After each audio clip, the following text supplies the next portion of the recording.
அக்கௌண்ட்ஸை வந்து மேனேஜ் பண்றது, அக்சஸ் பண்றது, இந்த மாதிரியான பர்பஸ்க்காக இருக்கிறவங்கள தான் வந்து நம்ம டேட்டாபேஸ் அட்மினிஸ்ட்ரேட்டர் ஆர் டிபிஏ அப்படின்னு சொல்லிட்டு சொல்லுவோம். நெக்ஸ்ட் வந்து பாத்தீங்கன்னா application programmers or software developers. Application programs software developers அப்படின்னா யாருன்னு பாத்தீங்கன்னா, இப்போ ஒரு கம்பெனி இருக்கு அப்படின்னா, ஃபார் எக்ஸாம்பிள் சொல்லணும்னா, நீங்க வந்து ஃபேஸ்புக் யூஸ் பண்ணிருப்பீங்க, இமெயில் யூஸ் பண்ணிருப்பீங்க. அதுல வந்து பாத்தீங்கன்னா பக்கத்துல கொடுத்துருப்பாங்க வந்து உங்களோட ஃபர்ஸ்ட் நேம் என்ன, லாஸ்ட் நேம் என்ன, அதுக்கப்புறம் பாஸ்வேர்ட் என்ன, இந்த மாதிரி கொடுத்துட்டு பக்கத்துல பாக்ஸ் தான் கொடுத்துருப்பாங்க. ஸோ இந்த மாதிரியா டிசைன் பண்ணிருப்பாங்க. ஸோ அந்த மாதிரி டிபிஎம்எஸ்க்கு டிசைன் பண்ணிருப்பாங்கல்ல, டிசைன் பண்ணவங்க தான் என்னன்னு சொல்லுவாங்கன்னு பாத்தீங்கன்னா application programmers or software developers. அதுக்கான கோடிங் எழுதுறது, அதுக்கான டிசைனிங் ஒர்க் பண்றது. ஸோ இப்போ டிசைன் பண்றது அப்படின்னா ஒரு பாக்ஸை வச்சு டிசைன் பண்றது அப்படின்றது அர்த்தம் கிடையாது. ஸோ டிசைன் பண்ணும், அதுக்கான டூல்ஸ் இருக்கு, அதுக்கான கோடிங்ஸ் எழுதணும். ஸோ இந்த மாதிரி ஒர்க் எல்லாம் பண்றவங்களை வந்து நம்ம application programmers or software developers சொல்லுவோம். This user group is involve in developing and designing the part of DBMS. Next வந்து பாத்தீங்கன்னா மேல போயிடுச்சு.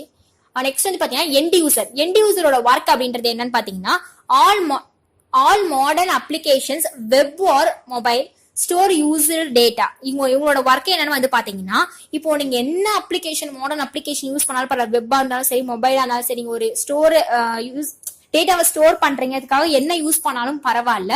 சோ அப்படி பண்ணும்போது அந்த ஒர்க் எல்லாம் கடைசியா வந்து யார் செக் பண்ணுவாங்கன்னு பாத்தீங்கன்னா எண்ட் யூசர் தான்.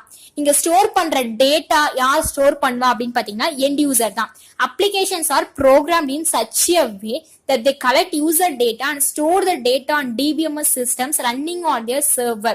ரன்னிங் ஆயிட்டு இருக்கும். ஸோ நீங்க கொடுக்குற டேட்டாஸை வந்து நீங்க கொடுக்குறீங்க. ஸோ அந்த இடத்துல போய் எப்படி ஸ்டோர் ஆகுது, ஸ்டோர் பண்றது யாரு, அவங்க தான் வந்து எண்ட் யூசர் அப்படின்னு சொல்லுவாங்க. End user R the one who store, retrieve, update and delete data. இவங்க இதெல்லாம் பண்றவங்க யாரோ அவங்க தான் எண்ட் யூசர் அப்படின்னு சொல்லிட்டு நம்ம சொல்லுவோம்.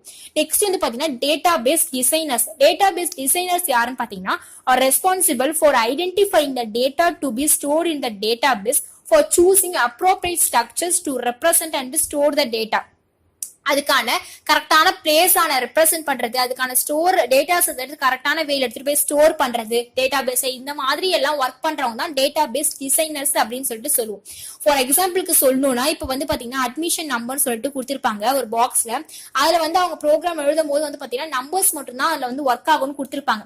நம்ம போயிட்டு கேரக்டர் நம்ம பேரை கொடுத்தீங்கன்னா அதுல ஒர்க் ஆகுமா, எரர் காமிக்கும். ஸோ கரெக்டான அப்ரோப்ரியேட் ஸ்ட்ரக்சர்ஸ்ல போய் நம்ம ஸ்டோர் பண்ணணும். ஸோ அதுக்கான வேலையெல்லாம் பாக்குறவங்க தான் டேட்டாபேஸ் டிசைனர்ஸ். நெக்ஸ்ட் வந்து பாத்தீங்கன்னா difference between DBMS and RDBMS. DBMS அப்படின்னா database management system, RDBMS relational database management system. இவங்களோட டேட்டா ஸ்டோரேஜ் வந்து எப்படி இருக்குன்னு பாத்தீங்கன்னா navigational model. That means data by linked records. Datas எப்படி வந்து இருக்குன்னு பாத்தீங்கன்னா நிறைய linked records தான் டேட்டாஸ் இருக்கும். அதுதான் வந்து பாத்தீங்கன்னா DBMS வருது.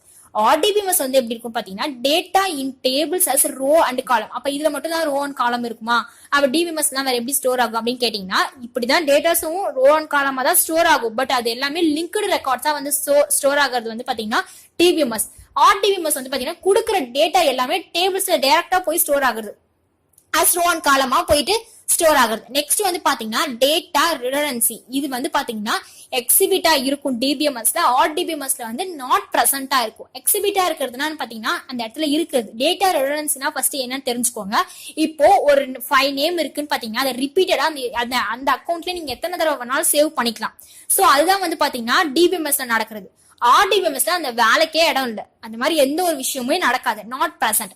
நார்மலைசேஷன் அப்படின்னா என்னன்னு பாத்தீங்கன்னா, இப்போ நான் ஆல்ரெடி சொல்லியிருந்தேன்ல, இந்த மாதிரி வந்து எத்தனை தடவை வேணாலும் சேவ் பண்ணிக்கலாம், எத்தனை தடவை வேணா ஒரே அக்கௌண்ட்ல எத்தனை தடவை வேணா வச்சுக்கலாம் அப்படின்னு சொன்னல. சோ அது எல்லாத்தையுமே அவாய்ட் பண்றதுதான் நார்மலைசேஷன். அது வந்து பாத்தீங்கன்னா டிபிஎம்எஸ்ல நடக்காது. ஏன்னா முன்னாடி பாயிண்ட்ல நான் சொல்லிட்டேன் அதெல்லாம் பண்ணுதுன்னு சொல்லிட்டேன். அப்போ அடுத்த பாயிண்ட்ல என்ன ஆகும் பாத்தீங்கன்னா, அது எப்படி பண்ணும், அதனால நாட் பெர்ஃபார்ம்ட், அது எதுவுமே இந்த இடத்துல ஒர்க் ஆகாது. பட் இந்த இடத்துல வந்து என்ன பண்ணும் பாத்தீங்கன்னா, RDBMS uses normalization to reduce redundancy. இந்த இடத்துல ஒர்க் ஆகும். ஏன்னு பாத்தீங்கன்னா, நான் மேல வந்து எந்த ஒரு விஷயமும் அந்த மாதிரி நடக்காதுன்னு சொல்லிட்டேன். சோ நடக்காம இருக்கணும்னா அந்த இடத்துல பெர்ஃபார்ம் ஆகணும்ல. சோ அதுக்காக தான் வந்து பாத்தீங்கன்னா RDBMS யூசஸ் நார்மலைசேஷன் யூஸ் பண்ணாதான் நம்மளால என்ன பண்ண முடியும், ரிப்பீட்டடா நடக்கிற விஷயத்த கண்ட்ரோல் பண்ண முடியும். சோ அதான் வந்து பாத்தீங்கன்னா ரெண்டுத்துக்குமான டிஃபரன்ஸ். நெக்ஸ்ட் வந்து பாத்தீங்கன்னா டேட்டா அக்சஸ் வந்து பாத்தீங்கன்னா டிபிஎம்எஸ் நிறைய டைம் எடுத்துக்கும். பட் வந்து கம்பேர் பண்ணும்போது டிபிஎம்எஸ் கம்பேர் பண்ணும்போது RDBMS வந்து ரொம்ப ஃபாஸ்டா இருக்கும் அப்படின்னு சொல்றாங்க. நெக்ஸ்ட் வந்து பாத்தீங்கன்னா கீஸ் அண்ட் இண்டெக்ஸஸ் இது வந்து பாத்தீங்கன்னா டஸ் நாட் யூஸ் வந்து டிபிஎம்எஸ்ல வந்து இதை வந்து யூஸ் பண்ண மாட்டாங்க. இந்த இடத்துல வந்து நிறைய கீஸ் வந்து யூஸ் பண்ணுவாங்க, யூஸ் டு எஸ்டாப்ளிஷ் ரிலேஷன்ஷிப். ஏன்னா வந்து பாத்தீங்கன்னா இதுல நிறைய ரிலேஷன்ஷிப் இருக்கிறதுனால கீஸ் வந்து நிறைய யூஸ் பண்ணுவாங்க அப்படின்னு சொல்லிட்டு சொல்றாங்க. நெக்ஸ்ட் வந்து பாத்தீங்கன்னா டிரான்சாக்ஷன் மேனேஜ்மெண்ட் வந்து இதுல வந்து இன்எஃபிஷியன்ட்டா இருக்கும், எரர் வந்து எப்பயாவது நடக்கும், இன்செக்யூரா எப்பயாவது இருக்கும். பட் ஆர்டிபிஎஸ்ல அதுக்கான பேஜ்கே இடம்ல எஃபிஷியன்ட்டா தான் இருக்கும், அது செக்யூரா இருக்கும். நெக்ஸ்ட் வந்து பாத்தீங்கன்னா டிஸ்ட்ரிபியூட் டேட்டாபேஸ் வந்து இந்த இடத்துல நாட் சப்போர்ட்டட் ஏன்னா வந்து நிறைய டேட்டாபேஸை வந்து லிங்க் பண்ணாது, நிறைய டேட்டாபேஸை வந்து ஒரே இடத்துல லிங்க் பண்ணிட்டு இருக்காது. ஸோ இது வந்து சப்போர்ட் பண்ணும். நெக்ஸ்ட் இதோட எக்ஸாம்பிள்ஸ் தான் என்னன்னு பாத்தீங்கன்னா டிபேஸ், ஃபாக்ஸ்போ. இதோட எக்ஸாம்பிள் வந்து பாத்தீங்கன்னா SQL server, oracle, MySQL, MariaDB, SQLite இதெல்லாம் வந்து பாத்தீங்கன்னா இதோட எக்ஸாம்பிள்ஸ். நெக்ஸ்ட் வந்து பாத்தீங்கன்னா database normalization was first proposed by Dr. Edgar F. Code was as an integral part of RDBMS in order to reduce data redundancy and improve data integrity. These rules are known as EF code rules. இது வந்து பாத்தீங்கன்னா data நார்மலைசேஷனா நான் நிறைய தடவை சொல்லிட்டேன், நிறைய ரிப்பீட்டடா ஒரு விஷயம் வந்து திருப்பி திருப்பி டேபிள்ல கொடுத்துட்டே வந்தாங்கன்னா அது ஃபுல்லாத்தையும் அவாய்ட் பண்ணிட்டு ஒன் டைம் மட்டும் தான் அது வந்து ஷோ பண்ணும். ஸோ அதுதான் வந்து பாத்தீங்கன்னா டேட்டா பேஸ் நார்மலைசேஷனோட பெரிய பர்பஸ். ஸோ இது எதுக்காக வந்து நம்ம டேட்டா பேஸ் நார்மலைசேஷன் யூஸ் பண்றோம்? டேட்டா ரெடண்டன்சி கம்மி பண்றதுக்கு. டேட்டா ரெடண்டன்சி அது எத்தனை தடவை வேணாலும் நீங்க கொடுத்தாலும் எத்தனை தடவை வேணாலும் சேவ் ஆகிட்டே இருக்கும். அதை கம்மி பண்றதுக்கு வந்ததுதான் வந்து பாத்தீங்கன்னா நார்மலைசேஷன். இப்போ உங்களுக்கு புரிஞ்சிருக்கும்னு நினைக்கிறேன். நெக்ஸ்ட் வந்து பாத்தீங்கன்னா இது வரைக்கும் உங்களுக்கு டேட்டாபேஸ் நார்மலைசேஷன் என்னன்னு பார்த்தோம். இப்போ வந்து டைப்ஸ் ஆஃப் ரிலேஷன்ஷிப் அப்படின்னா என்னன்னு பார்க்க போறோம். 1-to-1 relationship, 1-to-many relationship, many-to-one relationship, many-to-many relationship. இந்த டிபிஎம்எஸ்ல இது எப்படி எல்லாம் வந்து பர்பஸ்க்காக யூஸ் பண்றாங்க அப்படின்னு வந்து பார்க்கலாம். ஃபர்ஸ்ட் வந்து பாத்தீங்கன்னா 1-to-1 ரிலேஷன்ஷிப் அப்படின்னா என்னன்னு பாத்தீங்கன்னா இப்போ ஒரே பேர்ல ஒரு கிளாஸ்ல எத்தனை பர்சன் வேணாலும் இருக்கலாம், பட் அவங்களுக்கான அட்மிஷன் நம்பர் ஒண்ணுதான் இருக்கும். அதே மாதிரி அவங்களுக்கான எக்ஸாம் நம்பர் வந்து பாத்தீங்கன்னா ஒன்னாதான் இருக்க முடியும். ஸோ அதுதான் வந்து பாத்தீங்கன்னா 1-to-1 ரிலேஷன்ஷிப். ஒரு ஆளுக்கு ஒரே ஒரு எக்ஸாம் நம்பர் தான் இருக்க முடியும், ஒரே ஒரு அட்மிஷன் நம்பர் மட்டும் தான் இருக்க முடியும். நெக்ஸ்ட் வந்து பாத்தீங்கன்னா 1-to-many ரிலேஷன்ஷிப் அப்படி இருக்கவங்க எப்படி இருப்பாங்கன்னு பாத்தீங்கன்னா இப்போ ஒரு கிளாஸ்ல கம்ப்யூட்டர் சயின்ஸ் படிக்கிறவங்க தனியா இருப்பாங்க, அதே மாதிரி பயாலஜி படிக்கிறவங்க தனியா இருப்பாங்க. அப்படி இருந்தாலும் அவங்களுக்கு தமிழ் எல்லாருக்குமே தமிழ் கிளாஸ் ஒன்னாதான் அமையும், லாங்குவேஜ் கிளாஸ் ஒன்னாதான் இருக்கும், மேக்ஸ் இருந்துச்சுன்னா மேக்ஸ் கிளாஸ் ஒன்னாதான் இருக்கும். ஸோ இந்த மாதிரி ஒரு பர்சனை எத்தனை லாங்குவேஜ் வேணாலும் என்ன பண்ணலாம் பாத்தீங்கன்னா படிக்கலாம். 1-to-many. Okay, next many-to-one. many-to-oneல வந்து என்ன இருக்கும்னு பாத்தீங்கன்னா ஃபார் எக்ஸாம்பிளுக்கு சொல்லணும்னா இப்போ உங்களோட ஸ்கூல்ல வந்து பாத்தீங்கன்னா இங்கிலீஷுக்குன்னு ஒரு 4 ஸ்டாஃப் இருக்காங்கன்னு வந்து பாத்தீங்கன்னா அவங்களோட மேஜர் என்னவா இருக்கும்? இங்கிலீஷ் எடுக்கிறதா தான் இருக்கும். ஆனா அவங்க கிளாஸ் வேணா தனித்தனியா போகலாம், பட் அவங்களோட மேஜர் என்னவா இருக்கும்னு பாத்தீங்கன்னா இங்கிலீஷா தான் இருக்கும். ஸோ அப்ப என்ன ஆகுதுன்னு பாத்தீங்கன்னா many-to-one. நிறைய பேர் ஸ்டாஃப் இருந்தாலும் அவங்களோட சப்ஜெக்ட் என்னவா தான் இருக்கு? இங்கிலீஷா தான் இருக்கு. ஸோ கம்ப்யூட்டர்னா நிறைய ஸ்டாஃப் இருப்பாங்க, அப்படி அவங்களோட வேலை என்னன்னு பாத்தீங்கன்னா கம்ப்யூட்டர் எடுக்கிறது. ஸோ இதுதான் வந்து பாத்தீங்கன்னா many-to-one ரிலேஷன்ஷிப். நெக்ஸ்ட் வந்து பாத்தீங்கன்னா many-to-many ரிலேஷன்ஷிப் அப்படின்னா என்னன்னு பாத்தீங்கன்னா இப்போ ஒரு கடைக்கு வந்து போறீங்க, நீங்க கடைக்கு போறீங்க அப்படின்னா ஒரு பொருள் தான் ஒருத்தவங்க வாங்கணும் அப்படின்னு சொன்னாங்கன்னா இந்த இடத்துல நம்ம வாங்க முடியுமா? முடியாது. ஒரு ஆளுக்கு 10 தேவைகள் இருக்கும், 10 பொருட்கள் வாங்க வேண்டியதா இருக்கும். சோ அதுதான் வந்து பாத்தீங்கன்னா many-to-many ரிலேஷன்ஷிப். அதே மாதிரி ஒரு கடைக்கு நீங்க ஒரு ஆள் மட்டும் தான் போக முடியுமான்னு கேட்டீங்கன்னா அதுவும் கிடையாது. உங்களோட எத்தனை பேர் வேணாலும் எத்தனை இடத்துல இருந்து வேணாலும் வந்து கடையில வந்து வாங்கலாம். சோ இந்த மாதிரி many-to-many ரிலேஷன்ஷிப் தான் வந்து பாத்தீங்கன்னா இந்த ஷாப் அண்ட் கஸ்டமர் சொல்லிக்கலாம், நீங்க என்ன வேணா சொல்லிக்கலாம். இங்க புக்ஸ் அண்ட் ஸ்டூடெண்ட் சொல்லிருக்காங்க. ஒரு புக்கு ஒரே ஒரு ஆள் தான் எடுத்து படிக்க முடியுமா? கிடையாது. அந்த லைப்ரரியில இருந்துச்சுன்னா எத்தனை பேர் வேணாலும் அதை என்ன பண்ணலாம், போய் படிக்கலாம். சோ அதுதான் வந்து பாத்தீங்கன்னா many-to-many ரிலேஷன்ஷிப். நிறைய பேர் சொன்னீங்க நான் ரொம்ப ஃபாஸ்டா போறேன், நான் ஃபாஸ்டா எடுக்கிறேன் அப்படின்னு சொல்லிட்டு நிறைய பேர் வந்து கமெண்ட்ல சொல்லியிருந்தீங்க. நான் ஏன் ஃபாஸ்டா போறேன் அப்படின்னு பாத்தீங்கன்னா நான் என்னோட ஃபர்ஸ்ட் வீடியோ எல்லாம் பாத்தீங்கன்னா ரொம்ப ஸ்லோவா நடத்திருப்பேன்.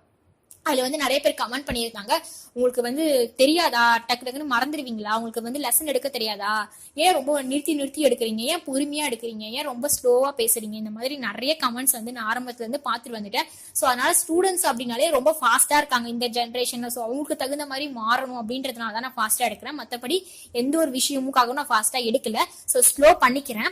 த relational model was invented by Edgar Frank Codd. இது வந்து நம்ம ஆல்ரெடி சொல்லிட்டு இவர் வந்து ரிலேஷனல் டேட்டாபேஸோட ஃபாதர் அப்படின்னு சொல்லிட்டு சொல்லியிருக்காங்க. as a general model of data and sequentially promoted by Chris Tate and Hugh Draven among others அப்படின்னு சொல்லிட்டு அவரை பத்தியான குட்டி இன்ஃபர்மேஷன் வந்து சொல்லியிருக்காங்க.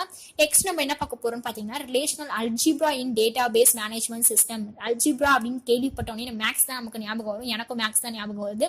ஸோ வந்து பாத்தீங்கன்னா நிறைய பேர் அதுலயும் கேட்டிருந்தீங்க நீங்க மேக்ஸ் வேற எடுப்பீங்களா அப்படின்னு சொல்லிட்டு. கண்டிப்பா நான் மேக்ஸ் எடுத்து தான் ஆகணும். ஏன்னு பாத்தீங்கன்னா என்னோட அலைட் பேப்பர் வந்து மேக்ஸ் தான். கம்ப்யூட்டர் சயின்ஸோட அலைட் பேப்பர் எல்லாருக்குமே தெரியும் மேக்ஸ் அப்படின்னு சொல்லிட்டு. கண்டிப்பா நான் மேக்ஸும் எடுப்பேன், எனக்கு மேக்ஸும் எடுக்க தெரியும். நெக்ஸ்ட் வந்து பாத்தீங்கன்னா வாட் இஸ் ரிலேஷனல் அல்ஜிப்ரா அப்படின்னு வந்து பாத்தீங்கன்னா இது ஃபர்ஸ்ட் யார் கிரியேட் பண்ணாங்கன்றது நமக்கு நல்லா தெரியும். எட்கர் எஃப் கோட் அப்படின்ற ஒரு ஐபிஎம் அப்படின்ற ஒரு இன்ஸ்டியூட்ல தான் வந்து இவர் வந்து இதை ஃபர்ஸ்ட் கிரியேட் பண்ணாரு. It was used for modelling the data stored in relational database and defining queries on it. இது எதுக்காக யூஸ் பண்ணாங்க அப்படின்னு பாத்தீங்கன்னா மாடலிங் த டேட்டா, ஒரு டேட்டா வந்து ஸ்டோர் பண்றதுக்கான மாடல் ரெடி பண்றதுக்காகவும் அதுக்கான queries வந்து டிஃபைன் பண்றதுக்காகவும் வந்ததுதான் relational database relational algebra. Next வந்து பாத்தீங்கன்னா இந்த ரிலேஷனல் கொரி அப்படின்னு கேள்விப்பட்டது நமக்கு என்ன ஞாபகம் வரும் பாத்தீங்கன்னா query language use to query the database tables using SQL use பண்ணி நம்ம நிறைய கொரிஸ் எழுதிருப்போம். டெலீட் பண்றதுக்கு, அப்டேட் பண்றதுக்கு, ஜாயின் பண்றதுக்கு, இந்த மாதிரி தனியா பிரிச்சு எடுக்கிறதுக்கு, இந்த மாதிரி நிறைய கொரிஸ் வந்து நம்ம எழுதிருப்போம். Relational algebra operations are performed recursively on a relation to yield an input. The output of this operation in new relation which might be formed one or more input relation. இது எதுக்காக use பண்றோம்னு பாத்தீங்கன்னா ஒரு 2 table இருக்குன்னா அந்த 2 டேபிள்ல இருந்து எனக்கு தேவையான ஒரே இன்ஃபர்மேஷனை நான் என்ன பண்றேன்னு பாத்தீங்கன்னா மொத்தமா எடுத்துக்கிறேன். அதுக்கான கிரியேட் பண்றதா வந்து பாத்தீங்கன்னா நியூ ரிலேஷனை கிரியேட் பண்ணி எனக்கு தேவையான அவுட்புட்டை நான் எடுத்துக்கிறேன். ஸோ அதான் மேலே கொடுத்துருக்காங்க. நெக்ஸ்ட் வந்து பாத்தீங்கன்னா relational algebra is divided into various groups. இது வந்து பாத்தீங்கன்னா நிறைய குரூப்ஸா டிவைட் பண்றாங்க. ஃபர்ஸ்ட் வந்து பாத்தீங்கன்னா இனரி ரிலேஷனல் ஆபரேஷன். அது வந்து பாத்தீங்கன்னா செலக்ட் அண்ட் ப்ராஜெக்ட் அப்படின்னு சொல்லிட்டு 2 கொடுத்துருக்காங்க, அதோட சிம்பிளோட கொடுத்துருக்காங்க. நெக்ஸ்ட் வந்து பாத்தீங்கன்னா செட் தியரியில வந்து பாத்தீங்கன்னா ஒரு 4 கொடுத்துருக்காங்க. யூனியன், இன்டர்செக்ஷன், டிஃபரன்ஸ், அப்புறம் கேஸ்டியன், ப்ராடக்ட். இது வந்து 4 கொடுத்துருக்காங்க. ஃபர்ஸ்ட் வந்து நம்ம செலக்ட் வந்து பார்க்கலாம். செலக்ட்ன்றது வந்து பாத்தீங்கன்னா ஜெனரல் ஃபார்மோட சிக்மா கீழே சி அப்படின்னு கொடுத்துருக்காங்க. அதோட கண்டிஷன் தான் சீன் கொடுத்துருக்காங்க. ஆர் அப்படின்றது வந்து பாத்தீங்கன்னா நம்மளோட table or relation with a relation or and a condition C on a attribute of or அப்படின்னா என்னன்றது உங்களுக்கு எக்ஸாம்பிள் பார்க்கும்போது இன்னும் நல்லாவே புரியும். ஒரு டேபிள் கொடுத்துருக்காங்க பாருங்க, ஸ்டூடெண்ட்னு ஒரு டேபிள் கொடுத்துட்டு அது கீழே கண்டிஷன் கொடுத்துருக்காங்க, கொரி எழுதிருக்காங்க. சிக்மா சின்றது வந்து நான் ஆல்ரெடி சொல்லியிருந்தேன் கண்டிஷன் அப்படின்னு சொல்லிட்டு. கோர்ஸ்ல இருக்க பிக் டேட்டாவே எனக்கு தனியா எடுத்து கொடுக்கணும், அவங்களோட டீடைல்ஸ் எல்லாமே தனியா வேணும். ஃபார் எக்ஸாம்பிள் சொல்லணும்னா நீங்க ஒரு ஆடிட்டோரியத்துல எல்லாருமே உட்காந்துருக்கீங்கன்னா A1 குரூப் மட்டும் எழுந்து வாங்க அப்படின்னு சொல்லணும். நம்ம என்ன பண்ணணும் பாத்தீங்கன்னா A1ன்றத தனியா பிரிச்சு சொல்றோம். A1 கிளாஸ்ல இருக்கிறவங்களாம் தனியா எழுந்து வாங்க. சோ அதை பிரிச்சு சொல்றேன். இவங்க என்ன பண்ணிருக்காங்க பாத்தீங்கன்னா கோர்ஸ் வச்சு சொல்லிருக்காங்க. பிக் டேட்டா அப்படின்ற கோர்ஸ் படிக்கிறவங்களா தனியா வரணும், அவங்களோட இன்ஃபர்மேஷன் எனக்கு தனியா வேணும் அப்படின்றதுக்காக டேபிள் கொடுக்கறதா வந்து பாத்தீங்கன்னா அந்த மாதிரியான டேபிள் இருக்கிறது ரெக்டிஃபை ஆகி நமக்கு என்ன ஆகுதுன்னு பாத்தீங்கன்னா ஒரு நியூ டேபிள் ஃபார்ம் ஆகுது. ஸோ இதான் நியூ ரிலேஷன் அப்படின்னு சொல்றாங்க. நெக்ஸ்ட் வந்து பாத்தீங்கன்னா ப்ராஜெக்ட். இதுல வந்து பாத்தீங்கன்னா இதுக்கான சிம்பிள் கொடுத்துருக்காங்க. இதுல என்ன சொல்றாங்கன்னு வந்து பாத்தீங்கன்னா இதுலயும் சீனா கண்டிஷன்ஸ் தான். இதுல வந்து ஸ்டூடெண்ட் எனக்கு சீல கோர்ஸ் என்னெல்லாம் கோர்ஸ் படிக்கிறாங்களோ அந்த கோர்ஸ்ல இருக்கவங்களோட எல்லா இன்ஃபர்மேஷனும் எனக்கு வேணும் அப்படின்னு சொல்லிட்டு கொடுத்துருக்காங்க. இந்த இடத்துல நம்ம புரிஞ்சுக்க வேண்டிய ஒரு விஷயம், இந்த இடத்துல என்ன நடக்குது அப்படின்னு வந்து பாத்தீங்கன்னா டேட்டா ரிடன்டன்சி இல்லாம நார்மலைசேஷன் நடக்குது. ஏன்னு பாத்தீங்கன்னா இங்க பிக் டேட்டான்னு 2 தடவை கொடுத்துருக்காங்க. ஸோ நார்மலைசேஷனா நான் என்ன சொன்னேன், 2 தடவை இருக்கிற இன்ஃபர்மேஷனை ஒரே தடவை தான் ஷோ பண்ணும். ஆனா டேட்டா ரிடன்டன்சி என்ன பண்ணும், எத்தனை தடவை கொடுத்தாலும் என்ன ஆகும்னு பாத்தீங்கன்னா எத்தனை தடவை வேணாலும் ஸ்டோர் ஆகிட்டு இருக்கும். ஸோ அதுதான் வந்து டேட்டா ரிடன்டன்சி. நார்மலைசேஷனா இது 2 தடவை கொடுத்துருக்குல, சோ இந்த 2 தடவை இருக்கிறத எடுத்துட்டு நமக்கு பிக் டேட்டாவை என்ன பண்ணிருக்குன்னு பாத்தீங்கன்னா ஒரே ஒரு தடவை தான் கொடுத்துருக்கு. நீங்க கீழே பாத்தீங்கன்னா duplicate row is remove in this result அப்படின்னு கொடுத்துருக்காங்க. Duplicate row that means big டேட்டான்றது இன்னொரு தடவை இருக்கு, அதை நம்ம என்ன பண்ணிருக்காங்கன்னா ரிமூவ் பண்ணிட்டு ரிசல்ட்ல கொடுத்துருக்காங்க. சோ இதுதான் வந்து பாத்தீங்கன்னா செலக்ட் அண்ட் ப்ராஜெக்ட். நெக்ஸ்ட் வந்து பாத்தீங்கன்னா இந்த மாதிரி எத்தனை வேணாலும் நம்மளால எக்ஸாம்பிள் 2 இன்னொன்னு கொடுத்துருக்காங்க. ஸ்டூடெண்ட் நம்பரும் அவங்களோட கோர்ஸ் அந்த மாதிரி தனியா எடுத்து கொடுங்கன்னு கொடுத்துருக்காங்க. இதுல வந்து இன்னொன்னு நான் பண்ணிருக்காங்கன்னு பாத்தீங்கன்னா இருக்கிறது எல்லாத்தையுமே அப்படியே கொடுத்துருக்காங்க. ஓகேவா, இப்படியும் கூட நம்மளால என்ன பண்ண முடியும் பாத்தீங்கன்னா எல்லா இன்ஃபர்மேஷனையும் வாங்க முடியும். ஸோ நம்மளோட டேட்டா ரிடன்டன்சிக்கான ஒரு எக்ஸாம்பிளும் நார்மலைசேஷனுக்கான ஒரு எக்ஸாம்பிளும் தனித்தனியா கொடுத்துருக்காங்க. இந்த இடத்துல வந்து பாத்தீங்கன்னா ஏன் வந்து பிக் டேட்டான்றது 2 தடவை வந்திருக்கு, ஆனா ஏன் வந்து பிரிண்ட் ஆகி வந்திருக்குன்னு பாத்தீங்கன்னா இந்த இடத்துல வந்து ஸ்டூடெண்ட் நம்பர்ன்றது இன்னொரு இன்ஃபர்மேஷனை கொடுத்துருக்காங்க. ஸோ அதனாலதான் ஸ்டூடெண்ட் நம்பர் வேணும்னா அவங்களோட இன்ஃபர்மேஷன் கோர்ஸோட இன்ஃபர்மேஷனும் வரணும். அதுக்காக தான் இந்த மாதிரி 2 பிரிச்சு கொடுத்துருக்காங்க. நீங்க வந்து கன்ஃபியூஸ் பண்ணிக்காதீங்க இதுக்கும் அதுக்கும். நெக்ஸ்ட் வந்து நம்ம யூனியன் பார்க்க போறோம். யூனியன் அப்படின்றது மேக்ஸ்ல நம்ம நல்லா படிச்சிருப்போம். 2 டேபிள் இருக்கிறதையும் 2த்தையும் சேர்த்து நம்ம எழுதுறதா வந்து பாத்தீங்கன்னா யூனியன். இங்க வந்து பாத்தீங்கன்னா 2 டேபிள் கொடுத்துருக்காங்க, டேபிள் ஏ டேபிள் பி. இவங்க என்ன பண்ண சொல்லிருக்காங்க, யூனியன் பண்ணி ஒன்னா கொடுக்க சொல்லிருக்காங்க. இந்த நான் ஆல்ரெடி சொன்ன மாதிரி இந்த 2 பேர் இருந்துச்சுன்னா அதை ஒரு தடவை தான் என்ன ஆகும் பாத்தீங்கன்னா டிஸ்பிளே பண்ணும். கண்ணன் இந்த இடத்துல 2 இருக்கு, சோ ஒரு தடவை தான் டிஸ்பிளே ஆயிருக்கு. இந்த இடத்துல லெனின் 2 டேபிள் இருக்கு, சோ 2க்கு வந்து ஒரு தடவை தான் டிஸ்பிளே ஆகி வருது. ஸோ இந்த மாதிரி ரெடன்சி இருந்தாலுமே நமக்கு நார்மலைசேஷன் ஆகி வரும்போது ஒரு தடவை தான் டிஸ்பிளே ஆகி வரும். நெக்ஸ்ட் வந்து பாத்தீங்கன்னா செட் டிஃபரன்ஸ் அப்படின்றது போது நமக்கு தெரியும். அந்த டேபிள்ல வந்து பாத்தீங்கன்னா இப்போ ஒரு 2 நேம் இருக்கு. இந்த டேபிளை நீங்க முன்னாடி வந்து வச்சு எடுத்துக்கோங்க. என்கிட்ட வந்து கேமரா ஸ்டாண்ட் இல்லை, அதனால என்னால புக்ல வச்சு நடத்த முடியல. அதனாலதான் வந்து நான் நெட்லயே சரி ரொம்ப நாள் கேட்கறீங்களேன்னு சொல்லிட்டு நெட்லயே நடத்துறேன். டிஃபரன்ஸ் அப்படின்னு வந்து பாத்தீங்கன்னா இந்த இடத்துல வந்து இங்க இருக்க டேபிள் கண்ணன் லெனின் இருக்கு. இந்த இடத்துல வந்து பாத்தீங்கன்னா கண்ணன் லெனின் கௌரி சங்கரன் அப்படின்னு சொல்லிட்டு இருக்கு. பட் நம்ம டிஃபரன்ஸ் பண்ணும்போது என்ன பண்ணுவோம், ஏல இருக்கிற டிஃபரன்ஸ் ஆகி இப்ப இதுலயும் கண்ணன் இருக்கு, அதுலயும் கண்ணனுக்கு கேன்சல் ஆயிடுச்சு, இதுலயும் லெனின் இருக்கு, அதுலயும் லெனின் இருக்கு, கேன்சல் ஆயிடுச்சு. பட் ஏல வேற என்னதான் இருக்கு, பத்மஜா அப்படின்ற ஒரு பேர் மட்டும்தான் இருக்கு. ஸோ அது மட்டும் தான் நமக்கு என்ன ஆகும்னு பாத்தீங்கன்னா டிஸ்பிளே ஆகி வரும். ஸோ வந்து உங்களுக்கு அவுட்புட் வந்து பாத்தீங்கன்னா பத்மஜா அப்படின்ற மட்டும் டிஸ்பிளே ஆகி வந்திருக்கு. நெக்ஸ்ட் வந்து பாத்தீங்கன்னா இன்டர்செக்ஷன் அப்படின்றது தெரியும். ரெண்டுத்துல எது காமனா இருக்கோ அதை நம்ம எடுத்து எழுதுவோம். ஸோ கண்ணன் லெனின் அப்படின்றது காமனா இருக்கு. ஸோ அதை எடுத்து எழுதிட்டோம். இது மேல இருக்கிற நான் அந்த சப்டாபிக்லாம் சொல்லலை, ஏன்னா வந்து இப்ப நான் சொல்றதுதான் வந்து அவங்க both in A and B அப்படி வந்து யூனியன் கம்பேட்டபிள் அப்படின்னு சொல்லிட்டு கொடுத்துருக்காங்க. பட் நான் என்ன உங்களுக்கு சொல்லணும் அப்படின்ற இன்ஃபர்மேஷன் என்ன அப்படின்றத மட்டும் நான் கரெக்டா உங்களுக்கு சொல்லிட்டு வரேன். நெக்ஸ்ட் வந்து பாத்தீங்கன்னா ப்ராடக்ட் ஆர் கார்டீசியன் ப்ராடக்ட். இது வந்து பாத்தீங்கன்னா ரொம்ப ரொம்ப ரொம்ப இம்பார்ட்டன்டான ஒரு விஷயம், நல்லா தெரிஞ்சுக்க வேண்டிய ஒரு விஷயமும் சொல்றேன். நெக்ஸ்ட் வந்து பாத்தீங்கன்னா டேபிள் ஏல வந்து 1 2 3 கொடுத்துருக்காங்க. டேபிள் பில வந்து SRன்னு கொடுத்துருக்காங்க. Table A into table B, ஓகேவா? இங்க வந்து பாத்தீங்கன்னா 3 கொடுத்துருக்காங்க, இந்த சைட்ல 2 தான் கொடுத்துருக்காங்க. நான் ரெண்டுத்தையும் என்ன பண்ணணும்னு பாத்தீங்கன்னா மல்டிப்ளை பண்ணணும். அதுதான் வந்து இங்க இருந்து அதுக்கான விஷயம். 1 இன்ட்டு எஸ் அப்படின்றதும் 1 into R, next S into R, 2 into R, 2 into S, 3 into R, 3 into S. இது ரெண்டுத்தையும் நான் என்ன பண்ணேன்னா 2 டேபிள் இருக்கிறது ரெண்டுத்தையுமே கம்பைன் பண்ணி நான் ஒரே டேபிளா கொடுக்குறேன். அதுதான் வந்து பாத்தீங்கன்னா இந்த கார்டீசியன் ப்ராடக்டோட ஒர்க். உங்களுக்கு இப்ப நல்லா புரிஞ்சிருக்கும்னு நினைக்கிறேன். முன்னாடி கொடுத்துருக்க ஒரு டேபிளையும் இன்னொரு டேபிளையும் கம்பைன் பண்ணி நான் ஒரே டேபிளா கொடுக்குறேன். அதுக்கு கீழே இங்க ஒரு எக்ஸாம்பிள் கொடுத்துருக்காங்கன்னு பாருங்க. Table A equal to 3, table B equal to 2. எனக்கு டேபிள் ஏ இன்ட்டு பி அப்படின்னு கேட்டா நம்ம என்ன பண்ணுவோம், மேல இருக்க ரெண்டுத்தையும் நம்ம மல்டிப்ளை பண்ணி எழுதிடுவோம். டேபிளோட 6 அப்படின்னு சொல்லிட்டு. ஸோ இங்க 6 வந்து வந்திருக்கு. டேபிள் ஏல வந்து பாத்தீங்கன்னா 3 ரோஸ் அண்ட் காலம் இருந்துச்சு. டேபிள் பி வந்து 2 இருந்துச்சு. ரெண்டுத்தையுமே நமக்கு மல்டிப்ளை பண்ணும்போது நமக்கு டேபிள் 6 அப்படின்றது வந்து இங்க டிஸ்பிளே ஆயிருக்கு. இதுதான் வந்து பாத்தீங்கன்னா உங்களுக்கு கார்டீசியனோட ப்ராடக்ட். இதுக்கான ஒரு எக்ஸாம்பிள் வந்து பாத்தீங்கன்னா இங்க கொடுத்துருக்காங்க. ஃபர்ஸ்ட் ஒரு டேபிளையும் செகண்ட் டேபிளையும் என்ன பண்ணிருக்காங்கன்னா ஒன்னா ஜாயின் பண்ணி எழுதிருக்காங்க. நீங்க இங்க ஒரு டவுட் கேட்கலாம், ஏன் இங்க வந்து பாத்தீங்கன்னா நிறைய கண்ணன் இருக்கு, நிறைய வந்து பிக் டேட்டா இருக்கு அப்படின்னு கேட்கலாம். ஏன்னா இப்ப தனியா இப்ப நேம்ல மட்டும் பிரிச்சு கேட்டிருந்தாங்கன்னா நேம்ல 2 டைம்ஸ் வந்து நம்ம அவாய்ட் பண்ணிட முடியும். பட் இவங்க கேட்டுக்கிறது என்ன, அது ஃபுல்லாமே கேட்டிருக்காங்க. ஸோ ஃபுல்லா கேட்கும் போது நம்மளால என்ன பண்ண முடியாதுன்னு பாத்தீங்கன்னா ரெடியூஸ் பண்ண முடியாது. ஏன்னா இங்க CS1 கண்ணன் அப்படின்னு இருக்கும்போது இன்னொரு இடத்துல என்னமா இருக்கலாம், அதுக்கான இன்ஃபர்மேஷன் வேற இடத்துல சேஞ்ச் ஆகி இருந்திருக்கலாம். ஓகே, ஸோ அதனால